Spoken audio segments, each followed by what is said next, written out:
Olá, meus queridos, minhas queridas, tudo bem com vocês? Muito bem-vindos a mais um encontro do Catequese em Cristo. Eu sou Maurício, nesse momento iniciando o encontro número 31. Que avanço! Nossa, estamos trilhando uma jornada longa. Estamos ainda falando do Novo Testamento, lembra? Sequenciando aqui um encontro com temas bíblicos e outro com demais temáticas cristãs.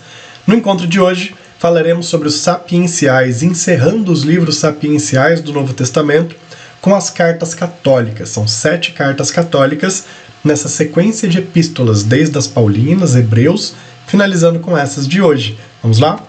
Vocês já conhecem essa tela, trago sempre para reforçar a nossa catequese. Novo Testamento dividido em 3 grupos de livros, estamos aqui na metade do caminho, sapienciais, que são 21 livros, encerraremos ele hoje. Os livros sapienciais, já vimos algumas vezes, se dividem em cartas paulinas, falamos das 13 cartas paulinas. No vídeo anterior sobre tema bíblico falamos sobre a carta aos Hebreus, e nesse encontro de hoje nosso objetivo é falar das 7 cartas católicas, ou cartas universais. E aqui estão elas. As 7, Tiago, 1º e 2º Pedro, 3 cartas de João e, por último, a carta de Judas Tadeu. Cartas católicas são epístolas universais, escritas por diversos autores. Em geral, não possuem destinatários específicos, salvo em algumas exceções. Lembra que eu comentava em vídeos anteriores que elas são chamadas cartas católicas porque elas foram endereçadas a todo e qualquer destinatário, como se fossem grandes circulares para fazer a orientação e evangelização do povo. Elas tratam de várias temáticas, temáticas gerais, acerca do seguimento aos ensinamentos de Jesus. Encorajam conversões e mudanças no estilo de vida praticado por meio da fé. Então, de fato, são documentos, são obras lindas, profundas e maravilhosas, destinadas a toda e qualquer pessoa que, crendo em Jesus Cristo, estava disposta a uma verdadeira mudança de vida. Vocês sabem também que pela didática nós seguimos o nosso grande quadro bíblico. Estamos aqui neste ponto, reta final. Depois deste vídeo bíblico, encerraremos na próxima temática bíblica, daqui 2 vídeos, com o Apocalipse, encerrando uma jornada muito intensa de catequese bíblica. O que vocês acham? Cartas católicas. Iremos do livro 66 até o 72 nesta apresentação. São 7 cartas e a gente começa agora. Vamos primeiramente falar da Carta de São Tiago. Carta número 66, livro sapiencial, Cartas Católicas, Tiago. É uma carta relativamente pequena também, apresenta apenas 5 capítulos e vocês vão ver que as cartas católicas em geral são bem pequenininhas, temos cartas até de um único capítulo. Pela estrutura e forma de escrita, estima-se que tenha sido redigida por um judeu de origem grega, em meados de 90 d.C. E aí a gente tem um entendimento, porque a gente está falando da carta de Tiago, São Tiago, apóstolo de Jesus, mas foi redigida em 90. Então, provavelmente, no ano de 90, ele já não estava mais vivo, Tiago foi um dos apóstolos martirizados. Muito provavelmente ele deixou seus registros, seus escritos, ou teve alguma pessoa que acompanhou, que cuidou desse material, e por volta do ano 90, redigiu esses ensinamentos em formato de carta. A carta faz referência às 12 tribos que na Nova Aliança passam a ser representadas pelos discípulos de Jesus, que atuam como disseminadores da Boa Nova. Então essa é uma referência bastante interessante que a carta faz. E o número 12 ele é sempre muito emblemático na Bíblia, especialmente por esses 2 motivos. Lá no Antigo Testamento, com a formação do povo de Deus, de Israel, as 12 tribos ocuparam aquelas terras. E a partir delas, a partir dessas tribos, a religiosidade, a espiritualidade dos judeus ela foi sendo trabalhada, desenvolvida. A mesma coisa acontece no tempo de Jesus. E essa é a representação que a carta nos traz sobre os 12 apóstolos, disseminando a boa palavra, o amor de Jesus Cristo por todos os povos. Tem 2 pilares de pregação. É uma carta muito curta, então ela não tem tantos assuntos assim. Então, o primeiro deles, a lei judaica dá lugar ao amor ao próximo, ou seja, a lei judaica oferece um espaço para que o amor ao próximo possa imperar. Então esse é o sentido da pregação. Se antes tínhamos centenas e centenas de leis e regras, isso tira-se de lado para oferecer lugar ao amor de Jesus. E a gente percebe que são orientações que marcaram muitas cartas. Lembra das cartas paulinas? Quantas e quantas São Paulo não precisou alertar as comunidades? Olha, A gente sabe que as tradições, as regras do judaísmo imperaram na vida de vocês por séculos, mas Jesus é a nova lei, Jesus é o Messias. E através de Jesus Cristo há uma boa nova, que é Ele mesmo. Então a pregação que se faz é o amor em Jesus Cristo. Essa é a nova lei. Isso acontecia muito nas cartas católicas e a carta de Tiago também nos traz essa pregação. E o segundo pilar, a verdadeira fé é a prática do bem e da justiça. Mais uma vez falando ali um pouco aos judeus tradicionalistas. Não se faz necessário intermediário, não se faz necessário oferenda de animais, sacrifícios, pagamento de quantias para a vivência nas coisas de Deus. Praticar o bem, a justiça, acreditando em Jesus Cristo como único e grande Salvador, essa é a verdadeira fé. E é isso que a carta de Tiago deixa para nós. Uma obra maravilhosa, fantástica, que toca nesses pontos. Avançamos para a primeira carta de Pedro, uma carta também pequena, de 5 capítulos, vocês vão ver que a próxima é menor ainda, tá bom? As cartas católicas, elas são relativamente pequenas. Escrita por Pedro, já quando ele estava em Roma, no ano de 64. A carta é dirigida a cristãos estrangeiros que buscam trabalho, refúgio ou outras necessidades lá em Roma. Então Pedro faz uma escrita quando ele já está em Roma para cristãos que estão passando por muitas necessidades, estão passando por um desespero. Afligidos pela distância de seus lares, o fato de serem cristãos faz pesar ainda mais o preconceito e a perseguição aos migrantes daquele período. Então, as pessoas já estavam em Roma, que já era um lugar extremamente preconceituoso com o estrangeiro, para quem vinha de fora. Ainda mais sendo cristãos naquele tempo, eles estavam quase sendo massacrados socialmente. Então Pedro, ele apresenta, como nós estamos vendo aqui, palavras de alegria, fraternidade e esperança, para que esses estrangeiros possam viver Cristo em seus lares e em suas rotinas. É uma pregação maravilhosa que São Pedro faz, muito bonita mesmo, que tem como objetivo esse estímulo: alegrem-se. Não importa se o ambiente é conflituoso, não importa os preconceitos. Jesus deu a vida por nós, Jesus ressuscitou por nós. Isso já é o motivo da pura e verdadeira alegria. Esse é o objetivo da carta. Maravilhosa, né?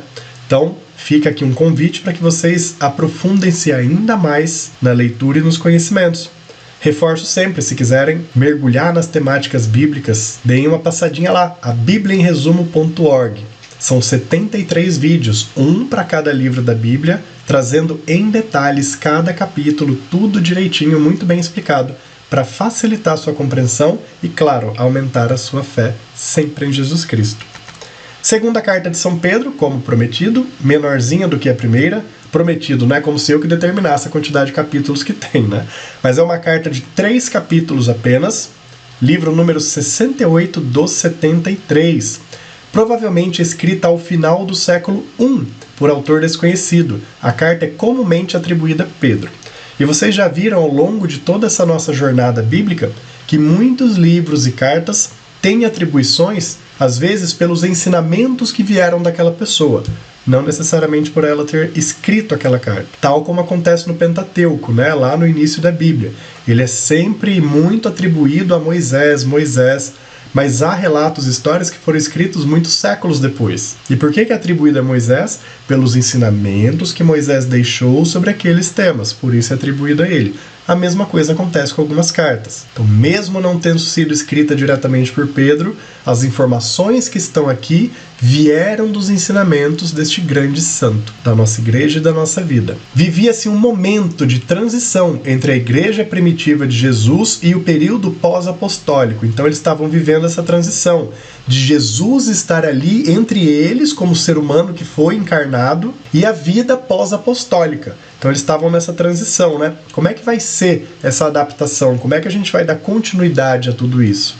Um clima de marasmo e influência de outros dogmas ameaçava a doutrina cristã, que vivia em função de uma espera da parúzia ou parousia. Já falamos desse tema em vídeos anteriores, E a parousia ou parúsia é entendida, compreendida como a segunda vinda de Cristo. Mas a segunda vinda de Cristo, de acordo com as Escrituras, não é um acontecimento coletivo que tem uma data para acontecer. A segunda vinda de Cristo, por aquilo que a palavra de Deus nos ensina, é uma vinda individual no momento de cada ser que crê em Cristo e deseja o reino dos céus, que vai passar pelo seu julgamento, que vai passar por um encontro com o Senhor. E as pessoas daquele tempo estavam ali aguardando uma vinda física do Senhor, de Jesus Cristo. Olha, nos foi apresentada uma segunda vinda de Jesus Cristo, então a gente vai cruzar os braços e esperar isso acontecer, para que aí sim a gente avive a nossa fé. E a carta, ela tenta contornar isso, dizer não, né? Olha aqui, o autor afasta interferências que possam deturpar a fé cristã, encorajando os fiéis a viver por um Jesus que nasce sempre no íntimo dos seus filhos. Não há espera para uma vinda de Jesus. A nossa vida é a espera. Viver o que Jesus nos ensinou já é a caminhada. Fazer todos os dias de nossa vida serem como se fosse o último na proximidade com o nosso encontro e diante das portas do reino dos céus, esse é o pedido de Jesus. Não há o que esperar, há o que fazer hoje, com sua família, com seus amigos, no seu trabalho, na sua vida íntima, no seu dia a dia. Viver Jesus é uma escolha e uma oportunidade diária de cada momento. É isso que a carta nos apresenta. Parem de esperar, pois a nossa morte será o momento que nos conduzirá ao encontro definitivo com o Senhor. Então nós devemos estar vigilantes e preparados para isso sempre. Que maravilhoso, né? É muito mais do que uma carta, é uma pregação linda, maravilhosa, que nos faz repensar a nossa forma de viver o nosso dia a dia. Você já pensou nisso? Então pronto. Se não pensou ou se pensou, aqui está uma grande orientação para que a gente possa transformar a nossa vida numa contínua prática do bem e dos pedidos de Jesus. Avançamos para a primeira carta de João. João nos deixou 3 cartas. Vamos ver agora até a autoria de quem veio, de quem não veio. Vamos ver o que a gente tem aqui de informação para compartilhar. Uma carta relativamente pequena também, com 5 capítulos. Primeira carta de João, livro número 69 dos 73. Reta finalíssima aqui, hein? Escrita no final do século I pelo próprio apóstolo João ou por algum discípulo dele. Sempre lembrando, mesmo que não tenha sido escrita pela pessoa que recebe o nome da epístola, da carta, do livro, mas foi escrita com referência aos ensinamentos daquela pessoa. Por isso ela é atribuída ao nome de quem originou os ensinamentos e a evangelização. A carta é dirigida a comunidades cristãs da Ásia Menor. Sempre lembrando, a Ásia Menor é aquela parte da Turquia mais perto da Europa, então mais perto da Grécia. E tinha aquela parte da Turquia que vai para a Síria, que vai para o Extremo Oriente. Então, a Ásia Menor sempre é aquela parte mais perto da Europa. Então, João, ao escrever essa carta, direciona ela para todas as comunidades cristãs daquela região. Viviam uma crise filosófica causada pelo avanço de grupos gnósticos, que pregavam individualismo, rejeição a Jesus e frieza nas relações com o próximo. Essas e tantas outras provações foram vivenciadas e foram até vencidas por homens espetaculares como João. Então, diante dos ensinamentos de Jesus, grupos gnósticos, né, em geral, o que são grupos gnósticos? São aqueles grupos que contrariam a messianidade, a divindade de Jesus, trazendo o homem para o centro de todas as coisas. Ok? Esses são os gnósticos, são aqueles que trazem o ser humano para o centro de tudo. Nem quer dizer que eles desacreditam que Jesus existiu, veio e fez o seu ministério, mas eles não vinculam Jesus à divindade e colocam o homem no centro de tudo. O autor centra sua mensagem no misericordioso amor de Deus, sem o qual o homem é incapaz de alcançar as virtudes para uma vida justa e correta. Então João deixa aqui uma mensagem brilhante para esses gnósticos e para todo o povo daquele tempo, que colocava o ser humano acima de Deus. O homem é incapaz de alcançar virtudes se não for através de Jesus Cristo. O homem por si só não consegue nada. É falho, pecador, é um ser que já nasce do pecado. Se não tivermos o amor, a misericórdia e as orientações de Jesus Cristo, não conseguimos avançar em nada nas nossas vidas. E o avanço que acontecer sem Jesus é um avanço vazio, sem sustentação e que uma hora cederá, como uma areia movediça. João nos deixa esse ensinamento de uma maneira maravilhosa em sua primeira carta. Gostaram? Também gosto muito. As cartas de João são bem rápidas de ler também. É aquele tipo de carta que eu comento que ali numa noite antes de você dormir, meia horinha no máximo de leitura, você consegue degustar ela inteirinha. E eu falo degustar mesmo, porque é maravilhosa de ler. Segunda carta de João, escrita pelo mesmo autor de 1 João, como a gente viu, talvez o próprio João ou algum discípulo, algum seguidor assistente, alguma pessoa que viveu e seguiu ele. E na mesma época de 1 João, a carta apresenta trechos já expostos anteriormente, então ela é como se fosse ali uma repetição de algumas mensagens e orientações de 1 João, talvez para reforçar a mensagem contra os gnósticos. A ação gnóstica investe na ruptura cristã, pregando que Jesus não é o Messias e que seus ensinamentos de amor não são necessários. Então, como vocês percebem, é a mesma temática da carta anterior. O autor reflete que o cristão deve ser mais forte que tais investidas, pois todo amor, poder e glória vem do Senhor. Então, por que provavelmente existe essa carta? Porque a primeira pode ter sido enviada e no mesmo período eles precisavam dar uma mensagem ainda mais forte, reiterar aqueles ensinamentos. Aí, a segunda carta de João é escrita e começa a circular. E olha o tamanho dela. Essa daqui, então, é bem pequenininha, apenas um capítulo. Se a sua Bíblia for dessas grandes, menos do que uma página. Você consegue fazer a leitura em, no máximo, 5 minutinhos. É bem bonita a carta e ela é um grande resumo mesmo de 1 João. 3 João, mais um capítulo de carta. Super curta, mas com uma mensagem maravilhosa. A carta apresenta uma situação conflituosa entre um coordenador de várias comunidades e o líder de uma igreja cristã local. Por que é uma história muito fantástica? Eu particularmente acho. Eu vivo e convivo com a rotina de comunidades, paróquias, desde a minha infância, né? Sempre. Seja como um partícipe frequentador da comunidade nas celebrações dominicais ou servindo em algum ministério, da música, da catequese, liturgia, da palavra, né? Sempre estive ali no meio. E essa carta, ela traz realmente reflexões para atitudes que a gente vê até hoje no nosso dia a dia cristão. Por isso que eu digo que é uma carta fantástica, porque a leitura ela parece atual, mas é lá daquele tempo da formação das primeiras comunidades cristãs. Então vamos lá. Há 3 personagens, o ancião, Gaio e Diótrefes. Gaio é quem ajuda o ancião na missão de alertar o líder local, Diófetres, acerca de sua conduta autoritária. Então Gaio é um cristão com bom coração, está atento aos acontecimentos e ele ajuda o ancião, que era ali um conselheiro, talvez uma pessoa mais velha. Eles estavam querendo alertar o líder dessa comunidade cristã local, Diótrefes, e falar: Diófetres, calma lá, você está sendo muito autoritário. A vida em Jesus, ela permite que todos sejam iguais, todos somos irmãos. Só temos aqui funções diferentes. Então o autoritarismo, ele não vai ajudar a gente a chegar a lugar nenhum. Precisamos praticar o amor, a humildade, para que os ensinamentos de Jesus prevaleçam. É isso que o ancião e Gaio estão tentando dizer para Diótrefes, para tentar conter essas atitudes autoritárias dele. O ancião encoraja a comunidade a viver sua rotina de forma pacífica e democrática. Mesmo sendo uma carta pequena e com um tema bem específico, reitero, é fantástica, maravilhosa. O ensinamento que ela traz até os dias de hoje para as nossas comunidades são muito válidos, porque ela toca num ponto que é muito sensível ao grupo, à coletividade. E, encerrando as cartas católicas, temos aqui a carta de Judas, Judas Tadeu. Uma carta pequenininha, livro número 72 do 73, só falta o Apocalipse. Nossa, vocês estão pasmos aí também com isso? Que caminhada que a gente trilhou!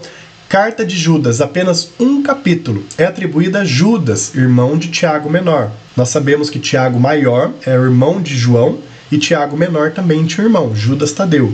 A carta foi escrita no final do século I, tal como essas outras 3 cartas que a gente viu. Final do século I, para vocês terem uma ideia, a gente está falando aí entre o ano 80 e o ano 90 depois de Cristo. Então, ali nessa primeira geração pós-Cristo, em tom agressivo, Judas Tadeu defende a essência da fé, denunciando o avanço místico de mal-intencionados que querem tirar proveito da palavra para interesses próprios. Falsos pregadores, falsos pastores, que se utilizavam de toda a essência cristã para os próprios interesses, deturpando, manipulando a palavra. Então é por isso que Judas Tadeu, ele usa um tom agressivo na carta, para tentar cortar esse mal pela raiz. Infelizmente, um mal que nós também vivemos até hoje. Quantos e quantos não tentam se utilizar da palavra de Deus para ganhos próprios? Muitas vezes conduzindo seu rebanho, conduzindo os fiéis por caminhos totalmente distintos do que Jesus nos pediu. Judas Tadeu já estava nos alertando desde aquele tempo. Motivo pelo qual a carta também é muito importante na nossa rotina, na nossa vida. O objetivo é não permitir que o mistério cristão se enfraqueça e seja tomado por outros entendimentos e outras essências. Então vocês imaginem que naquele tempo, como a gente tinha uma mistura muito grande de religiões que olhavam para os astros, para o cosmos e tantas outras coisas, eles começaram a relacionar Jesus Cristo com todo esse entendimento, criando uma mística, e não há mística em Jesus. O que há é Deus que se encarnou como homem, foi morto pelos homens, ressuscitou no terceiro dia, deixou o seu Espírito Santo conosco e está presente no meio de nós. É isso que há. É isso que Judas Tadeu tentou, de maneira veemente, posicionar para o povo daquela época. E aqui a gente encerra não apenas as cartas católicas, mas os livros sapienciais do Novo Testamento. Espero que vocês tenham gostado, tivemos uma jornada bastante profunda. Sempre fica o convite, se você quiser se aprofundar ainda mais nas temáticas bíblicas em específico, livro por livro, capítulo a capítulo, a bibliaemresumo.org é um estudo que pode ajudar você neste crescimento espiritual, nesse desenvolvimento do seu conhecimento em Jesus Cristo. Tá bom? Que a paz do nosso Senhor Jesus e o amor de Maria estejam sempre com você, com todos os seus amigos e familiares. Nos vemos no próximo vídeo. Tchau, tchau!